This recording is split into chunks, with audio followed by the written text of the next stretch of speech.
ಕರ್ನಾಟಕದ ಮಡಿಲಲ್ಲಿ ನೆಲೆಸಿರುವ ಶಾಂತ ಕರಾವಳಿ ಹಳ್ಳಿಯಾದ ಬಸ್ರೂರಿನಲ್ಲಿ ಜಗತ್ತಿಗೆ ತಿಳಿದಿಲ್ಲದ ಆದರೆ ಧ್ವನಿಯ ಶಕ್ತಿಯಿಂದ ತನ್ನ ಆತ್ಮವನ್ನೇ ಅಲುಗಾಡಿಸಲು ಉದ್ದೇಶಿಸಲಾದ ಹುಡುಗನಾಗಿ ಜನಿಸಿದನು.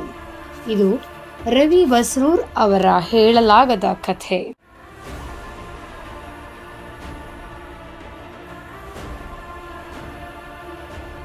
ಯಾವುದೇ ಐಷಾರಾಮಿ, ಯಾವುದೇ ಬೆಂಬಲವಿಲ್ಲದ, ಕೇವಲ ಕನಸುಗಳು ಮತ್ತು ಸಂಗೀತವಿಲ್ಲದ ವಿನಮ್ರ ಕುಟುಂಬದಲ್ಲಿ ಜನಿಸಿದರು. ರವಿ ಬಸ್ರೂರ್ ಹೋರಾಟದಿಂದ ಸುತ್ತುವರೆದರು. ಅವರ ಬಾಲ್ಯದ ಪ್ರತಿ ಕ್ಷಣವೂ ಆರ್ಥಿಕ ಸವಾಲುಗಳು ನೆರಳಾಗಿದ್ದವು. ಅವರ ತಂದೆ ಕಟ್ಟಡ ಕಾರ್ಮಿಕರಾಗಿದ್ದರು. ಕುಟುಂಬವು ಕೈ ಜೋಡಿಸಿ ಬದುಕುತ್ತಿತ್ತು. ಆದರೆ ಜಗತ್ತು ಬಡತನವನ್ನು ಕಂಡ ಸ್ಥಳದಲ್ಲಿ ರವಿ ಲಯ ಕಂಡರು.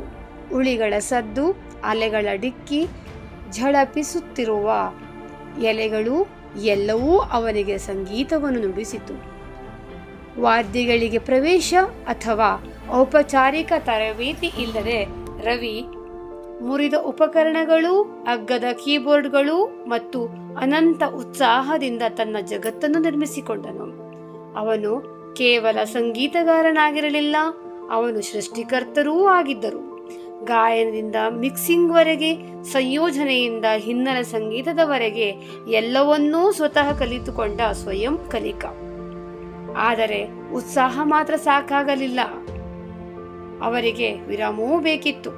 ವರ್ಷಗಳ ಕಾಲ ಅವರು ಸ್ಟುಡಿಯೋ ಬಾಗಿಲುಗಳನ್ನು ತಟ್ಟಿದರು. ಅವರು ಮಾತನಾಡುವ ಮೊದಲೇ ಅನೇಕ ಬಾಗಿಲುಗಳು ಮುಚ್ಚಲ್ಪಟ್ಟವು. ಅವರು ಉದ್ಯಮದಿಂದ ಬಂದವರಲ್ಲ, ಅವರಿಗೆ ಗಾಡ್ಫಾದರ್ ಇರಲಿಲ್ಲ. ಅವರು ಸಣ್ಣ ಸಂಪಾದನಾ ಕೆಲಸಗಳನ್ನು, ಸ್ಥಳೀಯ ಆಲ್ಬಂಗಳಿಗೆ ಧ್ವನಿ ಮಿಶ್ರಣ, ಕನಸನ್ನು ಜೀವಂತವಾಗಿಡುವ ಯಾವುದನ್ನಾದರೂ ಕೈಗೆತ್ತಿಕೊಂಡರು.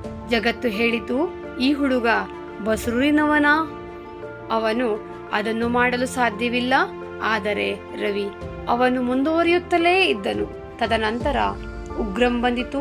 ಕಚ್ಚಾ ಶಕ್ತಿಯೊಂದಿಗೆ ಕನ್ನಡ ಚಿತ್ರ, ರವಿ ಹಿನ್ನೆಲೆ ಸಂಗೀತವನ್ನು ಸಂಯೋಜಿಸಿದರು ಮತ್ತು ಉತ್ಕರ್ಷ. ಒಂದು ಬಿರುಗಾಳಿ ಹುಟ್ಟಿತು. ಅವರ ಸಂಗೀತ ಕೇವಲ ಕೇಳಿದ್ದಲ್ಲ, ಅದನ್ನು ಅನುಭವಿಸಿದ್ದೂ ಆಗಿತ್ತು. ಕಟು, ದಿಟ್ಟ, ಉಗ್ರ ಉದ್ಯಮವು ನೋಡಲು ತಿರುಗಿತು. ಈ ವ್ಯಕ್ತಿ ಯಾರು? ಆಗ ಪ್ರಶಾಂತ್ ನೀಲ್ ಇತರರು ತಪ್ಪಿಸಿಕೊಂಡದ್ದನ್ನು ಕಂಡರು. ಒಬ್ಬ ಪ್ರತಿಭೆ. ಒಟ್ಟಾಗಿ ಅವರು ಕೆಜಿಎಫ್ನೊಂದಿಗೆ ಇತಿಹಾಸವನ್ನು ಸೃಷ್ಟಿಸಿದರು. ಬಾಕ್ಸ್ ಆಫೀಸ್ ದಾಖಲೆಗಳನ್ನು ಮುರಿಯುವುದರಲ್ಲದೆ ಅದು ಭಾರತದಾದ್ಯಂತ ಘರ್ಜಿಸಿತು. ಮತ್ತು ರವಿಯು ಸಂಗೀತವೂ ಸಹ. ರವಿ ಬಸ್ರೂರ್ ಕೇವಲ ಸಂಗೀತ ಸಂಯೋಜಿಸುತ್ತಿರಲಿಲ್ಲ, ಅವರು ಕತೆಗಳನ್ನು ಹೇಳುತ್ತಿದ್ದರು. ಶಕ್ತಿ ಏರಿಕೆ, ದಂಗೆಯ ಕತೆಗಳು. ಅವರ ವಾದ್ಯಗಳು ಪದಗಳಿಗಿಂತ ಜೋರಾಗಿ ಮಾತನಾಡುತ್ತಿದ್ದವು.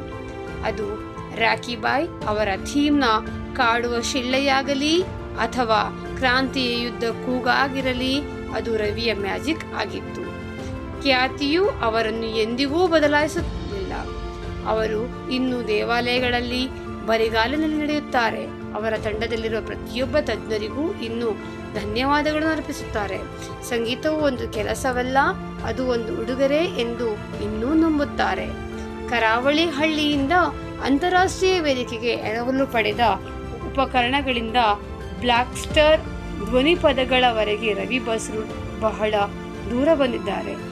ನೀವು ಎಲ್ಲಿಂದ ಬಂದರೂ, ನೀವು ನಿಮ್ಮ ಕನಸಿನಲ್ಲಿ ನಂಬಿಕೆ ಇಟ್ಟರೆ ಮತ್ತು ಇಂದಿಗೂ ಬಿಟ್ಟು ಕೊಡದಿದ್ದರೆ ಜಗತ್ತು ನಿಮ್ಮ ಧ್ವನಿಯನ್ನು ಕೇಳುತ್ತದೆ. ಇದು ಕೇವಲ ಸಂಗೀತಗಾರನ ಪ್ರಯಾಣವಲ್ಲ, ಇದು ಹೋರಾಟಗಾರನ ಕಥೆ. ಇದು the legend, the untold story of Ravi Basrur.